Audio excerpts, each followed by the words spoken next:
சவுலே உன்னை உருவாக்குனது சபைகளை அழிப்பதற்கு அல்ல. ஆனா அவன் நிருபங்களை ஆரம்பத்தில் கொஞ்ச நேரம் பார்த்துட்டு இருக்கிறார் ஆண்டவர். ஸ்தேவான் விஷயத்துல எல்லாம் பார்த்துட்டு இருக்கிறார், அமைதியா இருக்கிறார், திருந்துவான் மாறுவான் பார்க்கிறார். இப்ப நிருபங்கள் எல்லாம் வாங்கிட்டு சபைகளை துன்புறுத்த துவங்கும் போது அவன் ஓட்டம் ஜெயமாய் முடியவில்லை. வேதம் சொல்ல பாதியிலே ஆண்டவர் எல்லாத்தையும் தாறுமாறாக்கிட்டார்.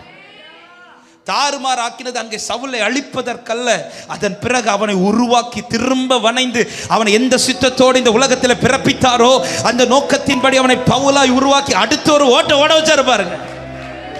அந்த ஓட்ட முடிவில் சவுலாய் ஓடிட்டு இருக்கும்போது சவுலுடைய சாட்சி என்னை பாதியில தாறுமாறாக்கிட்டாரு. பவுலாய் உருவாக்கப்பட்ட பிறகு பவுலுடைய சாட்சி என்ன தெரியுமா? நான் நல்ல போராட்டத்தை போராடினேன், ஓட்டத்தை முடித்தேன், விசுவாசத்தை காத்துக்கொண்டேன்.